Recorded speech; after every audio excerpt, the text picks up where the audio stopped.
What's up everyone, Morey Croson here, and today we're going to be talking about the two most primary releases and what are the pros, what are the cons based off of some of the science that we have, and we'll start the video right now. This is the newest edition of the Performance Lab. Reach your individual goals. You don't want to just talk about straight line speed. We also want to talk about your ability to be quick. We break down your video. Let's make you into the quarterback I know you can become. All right, guys, so at the end of the day, we want to be able to get as objective as possible, and I want to be able to utilize the numbers, the objectivity, the parts of the system that we are tracking to be able to help you and understand what is the science, what are the numbers, what are the things that I could do that could help me in throwing the ball further, be more accurate, things like that. So there's two main things that we look at when we go through our, 8-camera motion capture lab. One is going to be internal rotation velocity, right, which is going to be how, we talked about a lot about the external rotation, the importance of getting just the range of motion of external rotation, and that ends up being a big number as well. But in terms of velocity, right, there's only certain numbers that we could get in terms of velocity, and external rotation velocity is not as important as internal velocity, right? So this is internal rotation. Look at my shoulder, right? This is external rotation. My shoulder's externally rotating, and then I'm going into internal rotation of the shoulder.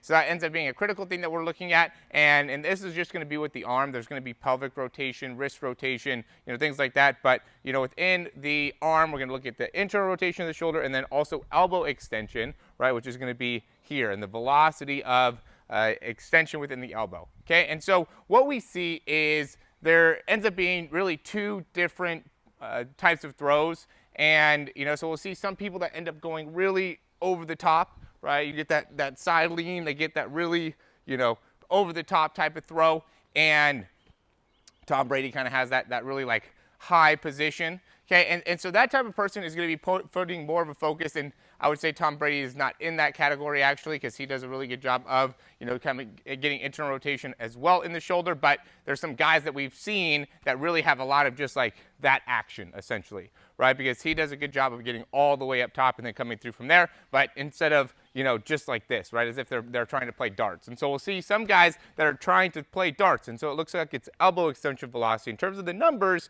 you're going to be getting about 1,200 in terms of degrees per second of change within the elbow. And I know that's a difficult concept to maybe understand, but just from a number perspective, the higher the better, right? And so when we look at the shoulder internal rotation velocity, the amount of force that we're able to generate there, we can be in the upwards of 2,800, 3,000, right? Above 2,500 is a great score or a great number to get to in terms of degrees of change per second, right? That's what we're looking at in terms of velocity, how fast you're able to move that arm. And there's a direct correlation from that internal rotation velocity to being able to put a lot of velocity on the ball, right? And then a lot of the system we use is used for pitchers as well as for quarterbacks. A lot of the top pitching coaches or biomechanics are utilizing that internal rotation velocity to better predict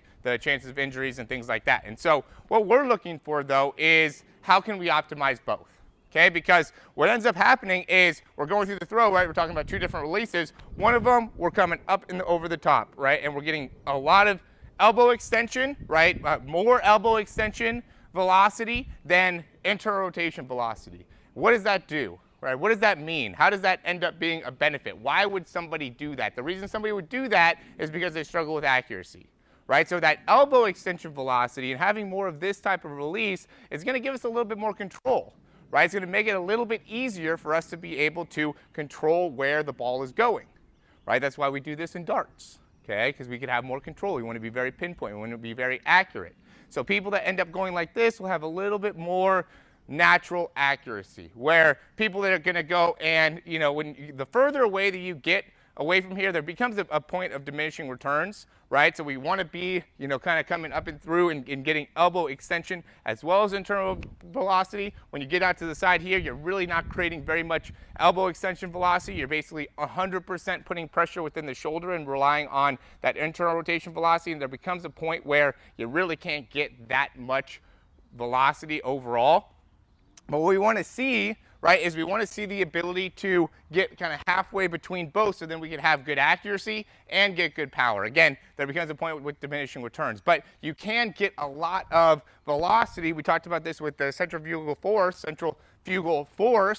right? In that, sorry, I get going, I get pumped up. I love talking biomechanics. This is my thing, this is my jam, this is my language, right? And so when we talk about centrifugal force, we're talking about the ability for that ball to get a little bit further away from your head. And when that happens, that gives us a better opportunity to generate force because of how the physics work of it, right? It's like when you're trying to throw like a hammer, or some of those things where, they like spin and they, right? All that force is going to be on the outside, right? The further outside that ball goes, or the hammer goes, and the more force we're going to be able to generate on that, right? Or the more potential for it to go further. And so the point being, right, is that we want to be able to, to utilize both, okay? And what happens when you get too far out to the side here, it's a lot more difficult to be precise, be accurate, build the right habits to be able to be consistent. Right? But then if we go too far here, we end up using a lot more elbow, right? We don't put the amounts of force throughout the arm, okay? And it also ends up being a little bit more difficult to get the right proper wrist flick, right? Because we really want to be, and we've talked about this before, with that wrist flick, we want to be rotating through here, and we also want to be coming down, and then rotate here. So it wants to be this action, right? So we're turning, we're getting this action too, we're getting like a downward action on the hand, and then we're flicking that, from that position. Okay, so we got to be able to incorporate all the parts of it, of the throw, and I think understanding where you might be on the spectrum, too much elbow extension, too much internal rotation velocity, or understanding the science, right, of how you can be in a position where you're generating way too much force, can really help you understand what can you do from here. How can you really be able to generate more on the football in a, very, I guess, quick amount of time, right, in a very structured manner, something that's not going to put you at risk for injury. It's going to help you perform better because we're improving your accuracy.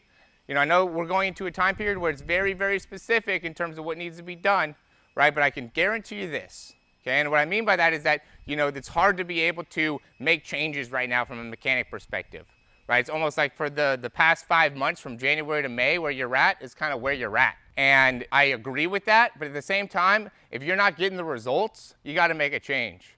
And so if you're not making it, so if you don't want to put film on there of you not being able to throw the ball 40 yards or 45 yards, right? You don't want to go into this season and not be able to optimize your results. And if you're getting all prepared and all ready and all in your head about JV, coaches aren't watching JV anyway, right? And if you're going to get sophomore film that isn't great film, then it's not going to be beneficial. Right? Like you could get the second half of the year ends up being great, but you got to work on the mechanics. You've got to make that a priority. You can't keep putting it off and hoping that things change. Things aren't going to change unless you change. Period. 100% end of story.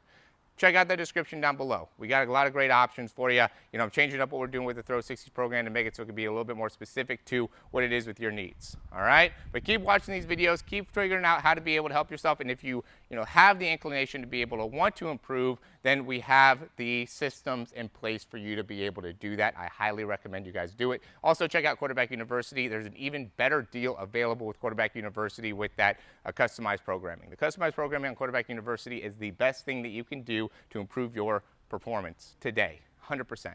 Check it out. Thanks for watching. Like, subscribe, keep following the channel, keep watching the videos, click that notification ring, and we'll talk to you soon.